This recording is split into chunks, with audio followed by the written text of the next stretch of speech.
ہوا کیا ہے؟ قرآن کہتا ہے کہ ایک لفظ کن ہے جس سے کہ اس کائنات کی تخلیق ہوئی۔ اللہ تعالیٰ کے اس ایک حرف کن نے سب سے پہلی شکل جو اختیار کی ہے وہ وہی پارٹیکلز ہیں نور کے، سب سے چھوٹے چھوٹے پارٹیکلز۔ یہ خنک نور کا دور ہے جس میں کہ حرارت نہیں تھی، گرمی نہیں تھی، ٹھنڈی روشنی، ایک بسیط نور تھا کہ جو اس حرف کن کے ذریعے سے وجود میں آیا ہے۔ یہ جو دور ہے خنک نور کا، ذہن میں رکھیے، اس میں ابھی حرارت نہیں ہے، اس میں گرمی نہیں ہے، جو بھی ہے اندر پوشیدہ ہے اس کے، وہ بعد کا مرحلہ آئے گا جب میں عرض کروں گا۔ اس خنک نور کے دور ہی میں دو چیزیں اللہ نے اس سے پیدا کی جو صاحب شعور اور صاحب تشخص ہے۔ ایک ارواح انسانیہ، وہ بھی نورانی ہے، اس نور سے بنی۔ دوسرے ملائکہ، وہ بھی نورانی ہے اور اس نور سے بنے۔ سب سے پہلے اللہ نے حضور صلی اللہ علیہ وسلم کی روح کو پیدا کیا، کیونکہ ابتدائی مرحلہ یہی ہے۔ یہ خلق نور کا دور ہے جبکہ ابھی نہ کوئی ناری کرے تھے، نہ کہیں کسی طرح کی خاک وغیرہ کا کوئی مسئلہ تھا۔ اس کائنات میں اللہ تعالیٰ کے حرف کن نے ایک خنک روشنی کی شکل اختیار کی تھی، اس سے پیدا کی گئی ارواح انسانیہ، انہی میں ایک روح محمدی ہے صلی اللہ علیہ وسلم۔ تو اگر سب سے پہلے اللہ نے اسی کو بنایا ہو تو اس میں کوئی حرج واقع نہیں ہوتا، وہ بھی مخلوق ہے، وہ بھی اللہ کے بنانے سے وجود میں آئی ہے۔ صرف ایک تقدم زمانی اسے حاصل ہے کہ سب سے پہلے اللہ نے نبی اکرم صلی اللہ علیہ وسلم کی اس روح مبارک کو اس نور سے پیدا کیا، لیکن اسی نور سے تمام انسانوں کی ارواح پیدا کی گئی اور انہی سے وہ عہد لیا گیا تھا لست بربکم قالوا بلی، اور اسی نور سے ملائکہ پیدا کیے گئے ہیں، جس کے بارے میں حدیث میں آپ کو بتا چکا ہوں کہ حضرت عائشہ صدیقہ رضی اللہ تعالی عنہ سے مروی ہے حضور کا یہ قول کہ اللہ تعالیٰ نے فرشتوں کو نور سے پیدا کیا۔ اس کے بعد تنزل کا مرحلہ آتا ہے۔ اب تنزل کس میں ہو رہا ہے؟ تنزل ذات باری تعالیٰ میں نہیں ہے، معاذ اللہ ثم معاذ اللہ، یہ اللہ تعالیٰ کے ایک امر کن کی جو شکل ہوئی ہے، در حقیقت اب اس میں تنزل ہو رہا ہے۔ وہ دوسرا تنزل جو ہے وہ یہ ہے کہ اس خنک نور میں بڑے بڑے ایکسپلوژنز ہوئے ہیں اور ناری کرے وجود میں آئے۔ یہ ذہن میں رکھیے کہ ایک شے ہے، اس کے اندر کوئی حرارت مخفی ہے، ظاہر نہیں ہو رہی۔ ایٹمز ہیں، ایٹمز کے اندر بہت بڑی انرجی ہے، ظاہر نہیں ہو رہی۔ اس خنک نور کے اندر بھی وہ انرجی موجود تھی لیکن انسولیٹڈ تھی، اس کا ظہور نہیں تھا۔ لیکن جب ایکسپلوژنز ہوئے ہیں تو پھر یہ کہ بڑے بڑے ناری کرے وجود میں آئے۔ یہی ناری کرے ہیں جن کو ہم سورج کہتے ہیں، بہت بڑا ناری کرہ ہے سورج، اس کے اندر کمبسشن کا عمل چل رہا ہے، عمل احراق ہے، اس کی حرارت کا ہم تصور نہیں کر سکتے۔ بڑے اور نہ معلوم کتنے سورج ہیں اس کائنات میں، یہ نہ سمجھیے کہ ایک ہی سورج ہے۔ یہ ایک سورج کے گرد ہمارا جو یہ ہے ایک سولر سسٹم ہے، کنبہ ہے اس کا، کہ اس کے گرد جو ہے یہ سیارے چکر لگا رہے ہیں، کرے ہیں، اور نہ معلوم کتنے سورج ہیں۔ پھر ایک سورج ہے اور ایک ستارے ہیں، ان ستاروں کے گرد یہ سورج اپنے کنبوں کو لے کر چکر لگا رہے ہیں۔ بہرحال ہم یہاں پر جو ہے اصولاً جو بات سمجھنا چاہ رہے ہیں اس وقت وہ یہ ہے کہ یہ سیکنڈ سٹیج ہے، تنزل ہے یہ، کہ اب اس خنک نور میں جب ایکسپلوژنز ہوئے ہیں تو وہاں سے بڑے بڑے ناری کرے وجود میں آئے۔ یہ ایکسپلوژن کا لفظ میں جان بوجھ کر بول رہا ہوں، اس لیے کہ جدید سائنس میں، جدید فزکس میں ایک لفظ استعمال ہوتا ہے دی بگ بینگ تھیوری، اس کا نام ہی ہے دی بگ بینگ تھیوری، کہ ایسا معلوم ہوتا ہے کہ ایک وقت میں کوئی بہت بڑا دھماکہ ہوا جس سے کائنات وجود میں آئی۔ اب یہ دھماکہ جو ہے بگ بینگ تھیوری جو ہے، یا تو یہ ہے کہ اس کو تعبیر کیا جائے گا اس حرف کن سے، کن، وہ کن کیسا ہوگا جس نے اس پوری کائنات کو وجود بخشا ہے اس کا ہم تصور نہیں کر سکتے۔ یہ ہم کہہ رہے ہیں کن، لیکن اللہ کا وہ کلام جب صادر ہوا ہو اور حکم ربی امر کن جو ہے اس کی کیا کیفیت ہوگی، تو یا تو بگ بینگ جو ہے یا تو اس سے تعبیر کیا جائے، اور یا یہ کہ جو یہ ایکسپلوژنز ہوئے ہیں اس خنک نور نے جو ناری کروں کی شکل اختیار کی ہے، تو یہ بگ بینگ ہے، یہ دھماکہ ہے۔ یہ دور ہے کہ جس میں اس آگ سے اللہ نے تیسری مخلوق پیدا کی۔ میں نے اب پہلے دو کر دیے نا، نور سے دو مخلوق، انسانی ارواح اور ملائکہ۔ دوسری سٹیج پر یہ تیسری مخلوق پیدا ہوئی، یہ جنات ہیں، یہ آگ سے بنائے گئے ہیں۔ قرآن بار بار کہتا ہے وَالْجَانَّ خَلَقْنَاهُ مِنْ قَبْلُ مِنْ نَارِ السَّمُومِ، قرآن مجید میں سورہ رحمان میں بھی ہے۔ اللہ تعالیٰ نے انسان کو پیدا کیا ہے مٹی سے، لیکن یہ کہ انسان کو بنایا ہے آگ کی لپٹ سے، بار بار آیا ہے یہ مضمون تو قرآن مجید میں۔ اور جنوں کا معاملہ جو ہے اور یہ کہ سورہ ہجر میں فرمایا گیا وَالْجَانَّ خَلَقْنَاهُ مِن قَبْلُ، یہ پہلے پیدا ہوئے انسانوں سے، لہذا یہ دوسری سٹیج ہے جس میں کہ جنات کی تخلیق ہوئی ہے اس آگ کی لپٹ سے۔ اس کے بعد جیسا کہ آپ کو معلوم ہے، اس حد تک تو میں سمجھتا ہوں کہ آگے اکثر لوگوں کے علم میں ہے جنہوں نے بھی کچھ فزکس پڑھی ہے ابتدائی، کہ پھر نظریہ یہ ہے کہ یہ جو بڑے بڑے ناری کرے تھے یہ جب تیزی کے ساتھ حرکت میں تھے تو ان سے کچھ حصے ٹوٹ ٹوٹ کر ان سے علیحدہ ہوئے اور انہی کے گرد چکر لگانے لگ گئے۔ یہ ہے در حقیقت ان سورج کے گرد جو یہ سیارے وجود میں آئے ہیں، یہ کرے جو ہیں۔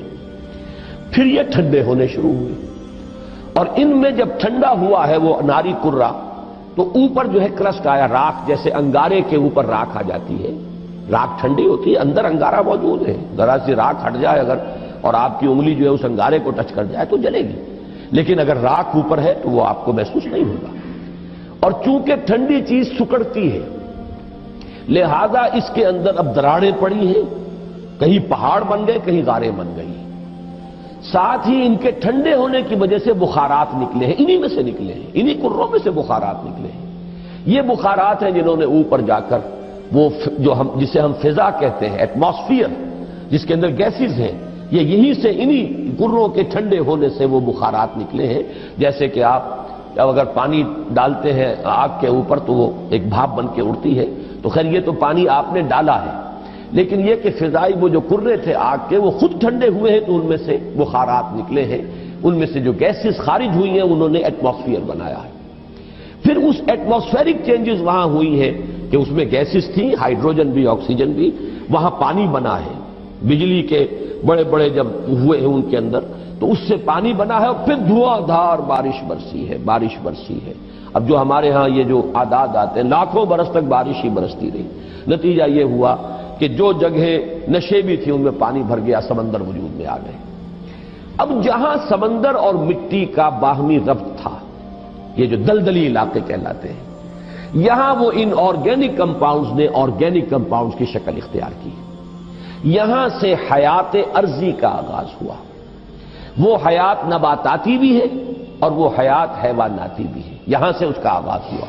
گویا کہ کل حیوانات اور کل نباتات جو کرۂ ارضی پر موجود ہیں وہ سب کے سب در حقیقت اسی کرسٹ آف دی ارتھ سے وجود میں آئے ہیں۔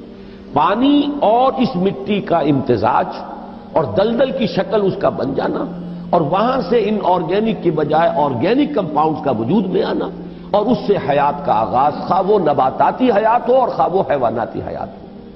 اس حیات کا ارتقاء ہے کہ جو پھر انسان تک پہنچا ہے، وہ اس حیات، سمجھیے کہ حیات ارضی چاہے نباتاتی ہو اور چاہے حیواناتی ہو، اس کی چوٹی کی جو شخصیت ہے وہ انسان ہے۔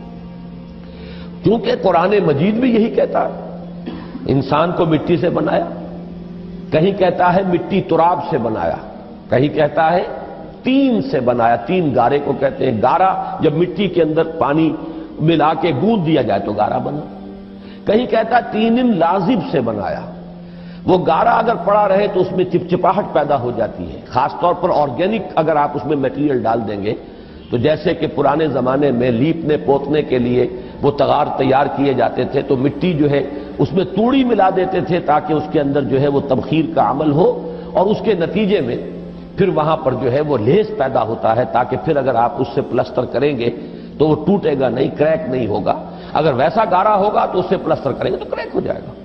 تو یہ لیس تین لازب۔ پھر کہیں کہا گیا ہے کہ وہ سوکھ کر کھنکھنانے لگا، من حمئ مسنون، اس کو اگر آپ دیکھیں گے جا کر تو دلدلی علاقوں کے اندر اوپر ایسی سطح بن گئی ہوتی ہے کہ جیسے بالکل وہ فلیکس ہیں اور پلیٹیں پڑی ہوئی ہے ٹوٹنے والی اور بجنے والی، کھنکنے والی۔ تو یہ مختلف الفاظ جو قرآن مجید نے استعمال کیے ہیں ان کا بڑا قریبی ایک تعلق ہے ان تمام چیزوں کے ساتھ۔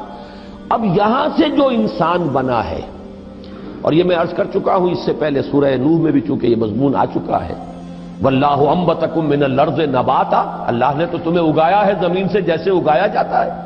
تو یہ جو ایوولوشن ٹری ہے اس میں اصل شے ہے امر رب، جب بھی چینج آئی ہے اللہ کے حکم سے آئی ہے، یہی امر رب ڈاروین کو معلوم نہیں، اسی کی تلاش کے اندر اس نے وہ تھیوری بنائی، سروائیول آف دی فٹسٹ اور اسٹرگل فار ایگزسٹنس، اور پھر یہ کہ ایکوائرڈ کیریکٹرز کا تھرو ہیریڈیٹی جو ہے منتقل ہو جانا اگلی نسل کو، اور اس کے ایکومولیشن سے نئی ایک نو کا وجود میں آ جانا، یہ پورا فلسفہ ہے ڈارون کا، اور یہ ثابت نہیں ہو سکا آج تک۔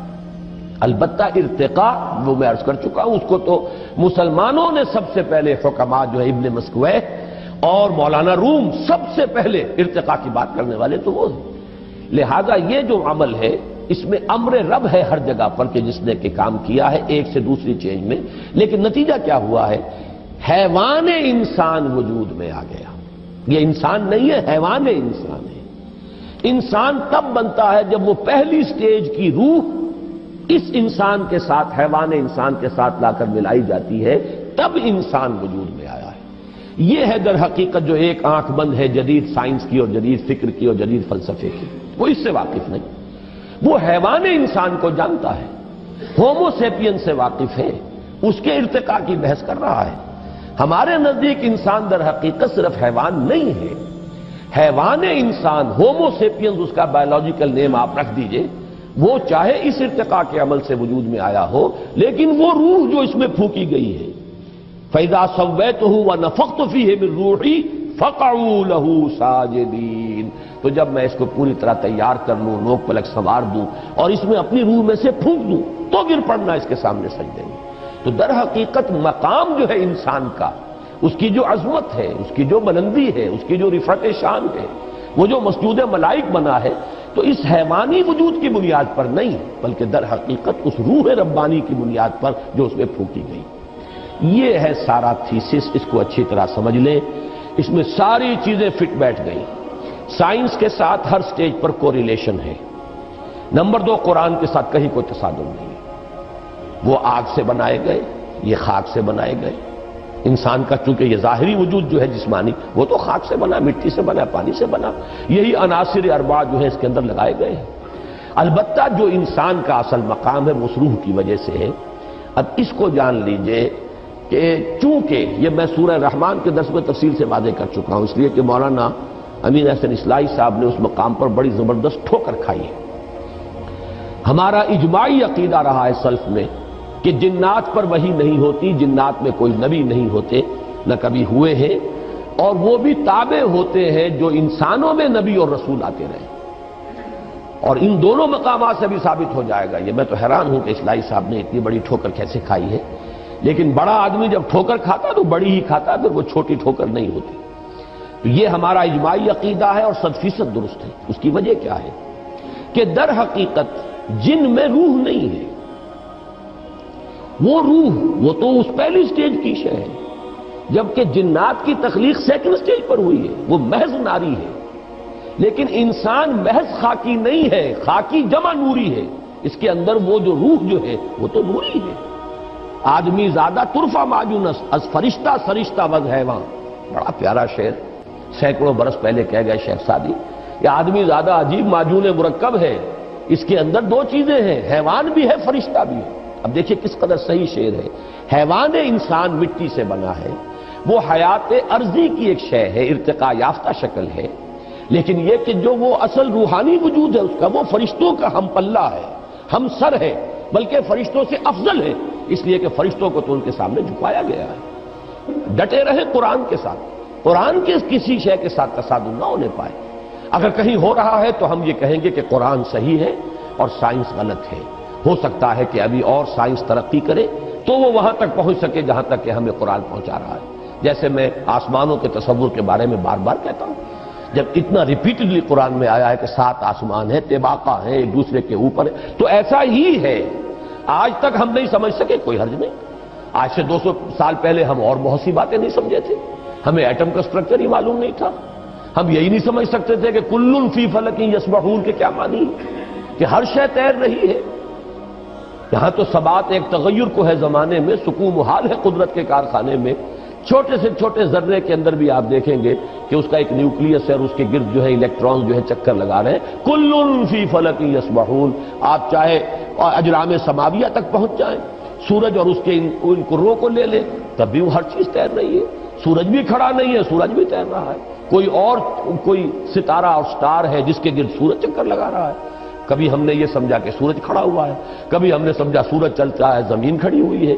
یہ ہمارے علم کے ادوار تھے، یا یوں کہیے علم کے نہیں جہالت کے ادوار تھے۔ لیکن آج علم انسانی یہاں تک پہنچ گیا کہ کوئی شے کھڑی نہیں ہے، ہر شے تیر رہی ہے۔ اب معلوم ہوا قرآن مجید میں ایک سے زائد جگہ پر آیا کل فی فلک یسبحون، ہر شے اپنے مدار کے اندر اپنی سطح کے اوپر تیر رہی ہے۔ اسی طریقے سے وقت آئے گا کہ جب کہ ہمیں معلوم ہوگا کہ یہ بات تھی جو آج ہمیں معلوم ہوئی، جو قرآن 7 آسمانوں کے حوالے سے بار بار کہتا ہے۔ تو جہاں سائنس جو ہے وہ ہمیں قرآن مجید سے ٹکراتی بھی محسوس ہو، وہاں ہمارا معاملہ یہ ہوگا کہ ہم قرآن پر ایمان کو محکم رکھیں گے، ہم سمجھیں گے یہ آیت متشابہات میں سے ہے، اس کا مفہوم ابھی ہم نہیں سمجھ سکتے، لیکن ہمارا ایمان آمنا بہ کل من عند ربنا، یہ پورا قرآن متشابہات ہوں یا محکمات ہوں ہمارے رب کی طرف سے ہے، ہم سب پر ایمان رکھتے ہیں۔